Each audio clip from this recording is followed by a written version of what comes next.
In New York, we are standing by to hear the first official word from law enforcement and emergency officials in Charlottesville, Virginia. Right now, a news conference is expected to happen any moment. Of course, we will go to it live, that news conference with the governor of Virginia. Again, any moment, we'll bring it to you here on CNN. Now, the terror in Virginia is our breaking news right now. I have some confirmed casualty figures to share with you. One person is dead.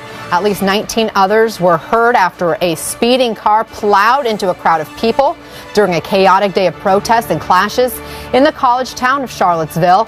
I have to warn you, what you are about to see is very graphic, very disturbing. It shows people being badly hurt, and now we've learned one person was killed. Our streets! Our streets!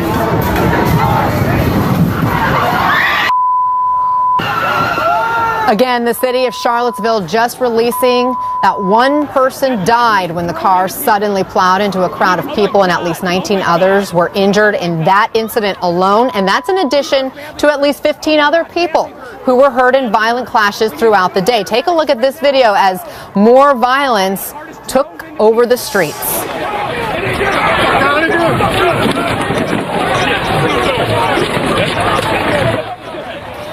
Here's what led up to all of this. Tension spiked when white nationalists and other extreme right groups showed up to protest the removal of a Confederate general statue. At Emancipation Park, they clashed with counter-protesters, and the two groups went from shouting to fighting with sticks, with bottles, with pepper spray. We have a group of people here about to weigh in, and first I want to go to CNN correspondent Kaylee Hartung, who was on the scene. Kaylee, it's calm there now. What are police saying? Anna, there is still a strong police presence in the downtown mall of Charlottesville. Now, the men you see behind me, state police still cordoning off what's being treated as a crime scene, the scene of that incredibly graphic collision that we've showed you. But police otherwise keeping a very tight lip about what their orders are, how long they will be posted up here. It seems to me that they don't actually know the answer to that question. There's a lot of uncertainty here. Tensions remain high as we saw thousands of protesters and counter-protesters dispersed earlier from that rally. Still uncertainty about where they have gone and if the outsiders who have come to town have left. There will be this press conference starting shortly here with Governor McAuliffe of Virginia, as well as other state and local partners here in Charlottesville to address all that's transpired today. Hearing from the people who actually witnessed that car plowing into the crowd of people. I did, Anna. It was a really eye-opening conversation, as graphic as those images that we've showed you are. To hear the perspective of these two young men was startling. They were disturbed by the violence they saw. They described it as terrorism. Now, one of the men actually shot the video that we've been showing you on CNN, and what they described to me in the moments before that video began was startling. And once we saw that video, it seemed quite obvious that that was a very intentional act by the driver of that car to plow through that group of counter-protesters. They described a scene in which moments before that car came screaming down this street, that car sat at the top of this street and surveyed the scene ahead of him. They said the windows were very dark and tinted. They couldn't get a good look at him, could only describe him as a white male with a closely shaved head. Anna, the violence that we have witnessed here today, truly traumatic for those who've seen it, particularly in the instance of that fatal crash that took the life of one and injured 19 others. So we were walking down the road, as Brennan mentioned, but we came around the corner and you could see the car just over the other side of the road, just sat there looking down the road. And as you said, the protesters were coming down 4th Street. So I thought that's a bit strange. There didn't seem to be any other cars stopping him from going. And then, of course, moments later, we heard a car going incredibly fast, down the road, and saw it plow into the crowd, and then it reversed back, and then we were some of us ran after the car to take a photo, and then followed it, ran down the road, alerting the police to chase it. What transpired in those minutes after the car left this block and left View. What was the scene like here? Well, there was almost an immediate response from first responders. There were state police right here on the mall. I don't know if they actually witnessed it, so we alerted them and said, you need to get down there immediately. There was first aid crews came in, and then pretty quickly an armored vehicle came down to block the scene. So, the response was quick, but, obviously I understand one person lost their life, and, it was a very, very violent attack.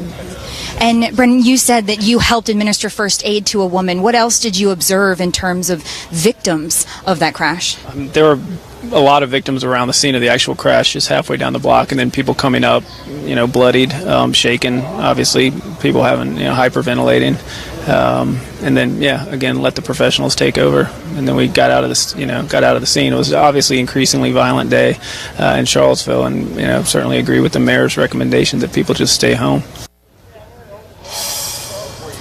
The driver of that car has been apprehended.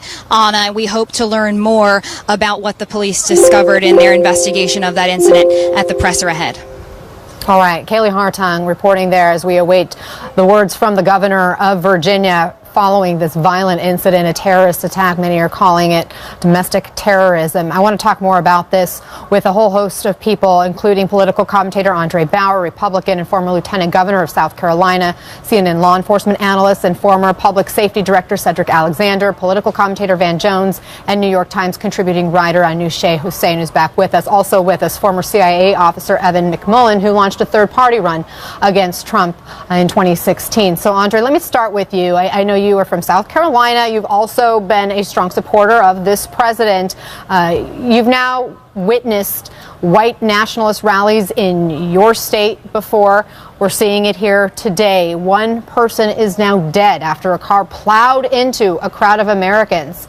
Andre, as a Southerner, given your background, what do you say when you deal with people who share views with white supremacists? Well, I would say this. I'm right down the street from Mother Emanuel Church right now, my house is, and I was a senator with Clemente Pinckney who was killed there.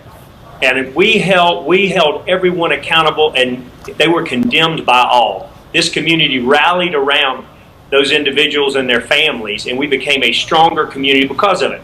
I feel, now Van and I know differ, but we respect each other. I feel like the president addressed the situation, but I also feel like we need more information. We don't know what the driver's intent was, who they were associated with. We also know that multiple people on both sides were hit. It wasn't just one side. It was a crowded field that this individual drove into, so I'm not sure it was targeted to hit one person. I don't know. But I think before you run out and make a whole lot of accusations, you ought to have more information, and we'll get that in due time. But it's dangerous to immediately say one thing or the other before we have all the facts. And so I think the president was bold to come out and say we're totally against hatred and bigotry and violence. He's letting it be known we don't condone this type of behavior in any way. But to say that the president is disingenuous or not doing his job as a president, I disagree with, because I think he was very clear and precise in what he said about this type of behavior. Evan McMullen, was the president clear and concise and bold? No, he wasn't any of those things. I think he did the bare minimum. He said things that we agree with, condemning hatred and violence, etc. But he also tried to equate all of the, both sides with each other. The reality is that ambiguity, the ambiguity in his statement, the failure to call out white supremacism, the failure to call out David Duke and others who are on the ground there demanding that the president live up to promises to them, whatever they are. His failure to condemn that is the problem, and it's a signal to these white supremacists that it's a positive signal to them. It's a signal that he's not fully opposed to them, or he's not willing to fully confront them, and that only encourages them. And the evidence is the growing movement that they have. Our leaders need to step up to this, especially on the Republican side, and some are, many are today, I'm encouraged. But this is a bigger problem of Republican leaders, not enough of them, being willing to stand up regularly, not when it's so obvious, not when there's some huge incident or protest or violence, but regularly to fight for equality in America. Fighting for equality in America is part of fighting for liberty in America, and more of our Republican leaders need to do it. And we have been reading some of the statements from other Republican leaders. I read the one from Cory Gardner, a representative from Colorado, a Republican earlier. I have one from Marco Rubio, senator from Florida, as we all know, also a former presidential candidate. I can read those to our viewers as well. He writes, nothing patriotic about Nazis, the KKK, or white supremacists. It's the direct opposite of what America seeks to be. Hashtag Charlottesville. So, Van Jones, you do see people coming out, speaking out very directly against the kind of hatred that's on display there. And that should not be remarkable. Somebody lost their life today. An American citizen who woke up this morning assuming that he or she had a long life to live, but said, I want to go and bear witness against Nazis marching down American streets. We lost a whole bunch of people in this country to stop the Nazis. Dr. King lost his life trying to stop the Klan. Every responsible parent raises their kids to hate, to not hate based on color. So somebody wakes up in America and says, I want to stand against that, and they are killed in America by a Nazi. It should not be a surprise that there is universal condemnation specifically about hate groups, white supremacy, terrorism. That's what we're supposed to do. The challenge that we have right now is that this president is not Adlai Stevenson. He's not some cerebral person who doesn't get worked up. When he's passionate and when he's angry, you have no doubt he is specific, he's clear, he names names, he points fingers, and yet today it was many sides, and a lot of positive, admonition. I am very concerned that he is not sending a strong enough signal to people who think that this is the right way to engage in politics in America, mowing people down, showing up to protest with shields and guns. I'm concerned that he missed an opportunity today to nip this in the bud and say, I'm making America great again. This is not great. I do not want this. It's got to stop right now. He said some good things, but he did not say enough things, and I'm worried. Exactly. Cedric Alexander. Oh, go ahead, Anousheh. I just wanted to piggyback off of what Van says. I completely agree with what Van just said and what Evan just said. And I just want, just for some perspective here, imagine if these crowds weren't white and they were black or they were Muslim. What would we be talking about now? Where would Donald Trump's statement be about right now? So we need to be absolutely clear. The president needs to come out, label this as domestic terrorism, say that whenever we're trying to wonder what Donald Trump is going to say, this is a man who speaks in specifics, okay? He's not abstract about what he's saying. Today, his statement about the riots in Charlottesville, he started talking about a child's right to play outside and be happy and have fun with their parents. I mean, what is he talking about? Why isn't he calling out these people by their names? But I think the broader question, Andre, there's no... The broader question I have, Andre, regarding that, and you can answer and respond to those remarks, is why do these people think it's okay to hold a demonstration that is promoting white nationalist values so boldly in the public discourse? Well, I'm not a member of that group, but they have a First Amendment right like everybody. There's plenty of people that have rallies that I don't agree with, but that's part of their First Amendment right. But again, we know nothing about the driver. To speculate what the driver's intent was, who they were, we don't know. And so to immediately pass judgment or fault without any information. But Andre, people were gathering before the driver. This isn't the first incident that's happened in Charlottesville. You can't be zeroing in about the driver, Andre. This has been going on for 24 hours now, but there was also an incident in May. Listen, the Southern Poverty Law Center has already stated that the candidacy and now the presidency of Donald Trump has electrified the right-wing movement in this country. We don't need to focus on the driver. He is one part of a much larger story. If you want to zero in on that, you can zero in on that. But the president is not speaking out strongly enough. If this was a group of Muslims or a group of blacks, this would be a whole different conversation, and that's a fact. This is Trump's America. Support the president from the get-go. I guarantee you that I'd make with no question. And so no matter what he does or says, you're going to criticize it. That's not true. Actually, no. I think when he's not speaking out against Nazism, I have an issue. Hey, one at a time. Finish your thought, and then I want to get Cedric Alexander in here as well.